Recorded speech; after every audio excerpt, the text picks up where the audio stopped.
you ever wanted to play a new ladder for Diablo 2, but didn't want to play the Cold Sorceress for the 1000th time like everybody else and then compete with all of that gear?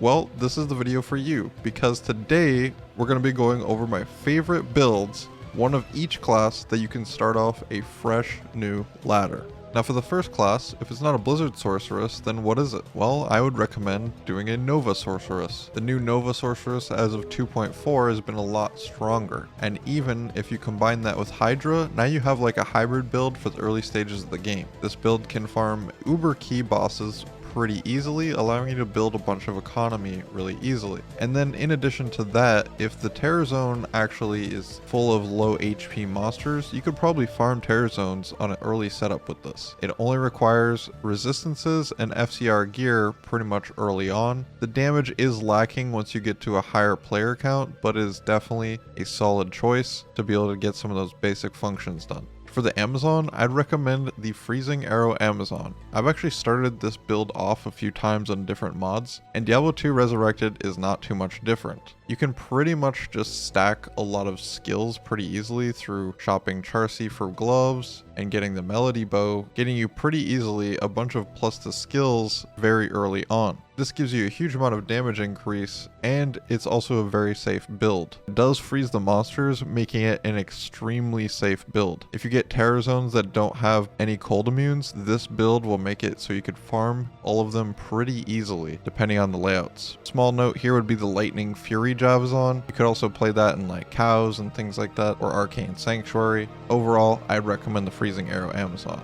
This build is a lot of fun. It's just so satisfying to watch the icy explosions and everything turning into ice cubes. I highly recommend checking it out. It actually decimates the Travancore Council as well. Now moving on to the Assassin, this is actually my favorite playthrough in the entire Diablo 2 game. If I was to start a character from level 1 and go all the way to Hellbale, my favorite playthrough is actually the Lightning Sentry Assassin. This build is very strong and it has so many skills at its disposal. You have 3 different damage types: the Lightning Sentry, which is lightning of course. Then you have the Death Sentry, which does 2 different damage types. The damage it deals is half physical and half fire, which means you have virtually no immunities. In addition to all of that stuff, you have an insane amount of crowd control through Cloak of Shadows and Mind Blast, basically disabling your enemies and making the battlefield safe. You even have Fade to give yourself more damage reduction or resistances if you're lacking those, and then you can use Burst of Speed to move quickly in town or go from place to place, or just play a little bit more risky like I like to play. This build is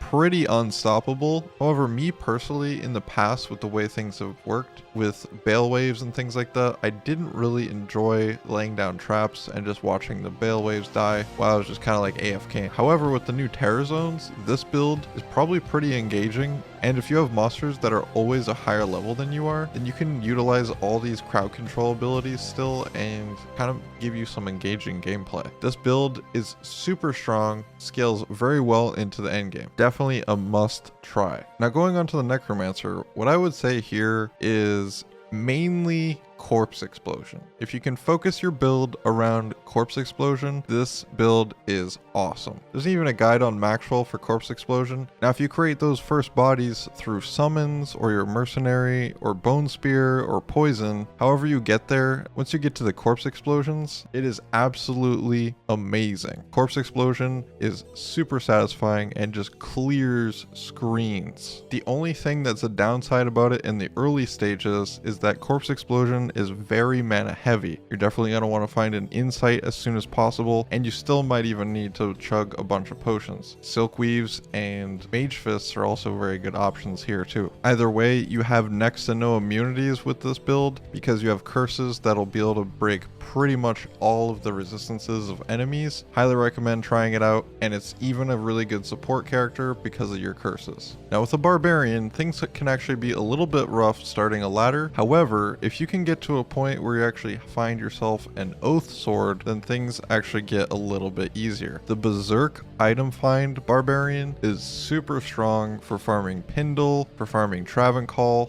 This dude is a beast. You can go into the pit as well and use the item find ability to get a chance at finding more items off those elite packs. And again, those elite packs are guaranteed to drop an item already, and then you have an additional chance based on your item find. It is super solid. So if you like item finding and stacking magic find, this build is a lot of fun, and it has a bunch of utility with it as well. It's not so much a screen clearer, it's a build that requires a bit of finesse on the battlefield to really shine. And if you're starting in a group and you don't have anything that's good for damage yet, people will always really appreciate a barbarian. Again, with everybody going cold sorceress, like the video title suggests, having a few barbarians to keep everybody alive is super sought after. And then going on to the Paladin. Of course, I could say the Hammered in here because this is actually my favorite build, but I won't say that here because that is the meta, and I'm sure plenty of you guys have played it already. So I would say Fist of the Heavens.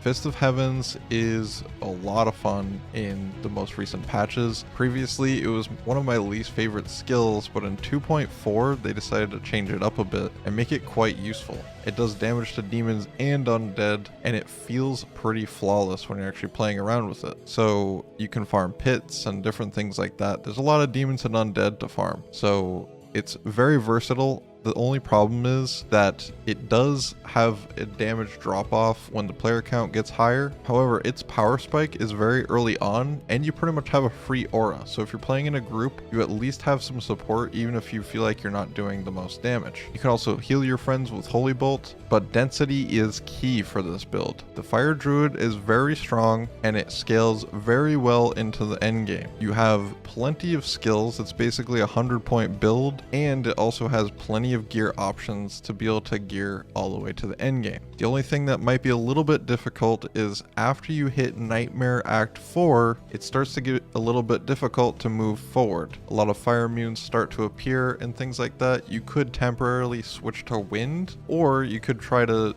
struggle through it, maybe get a friend or something like that and push your way through. But after you get to hell, you can target farm some different zones and try to build up your character that way. This build has a lot of damage potential and a lot of AoE. I really think with the new Sunder Charms coming out that this might actually be one of the strongest builds in the entire game. And before the Sunder Charm, some of your fire abilities even do physical damage, so you can actually take out some of the pesky immunities over time. However, places like Stony Tombs is going to really be good for this build to just clear out monsters, get a lot of experience, and some loot.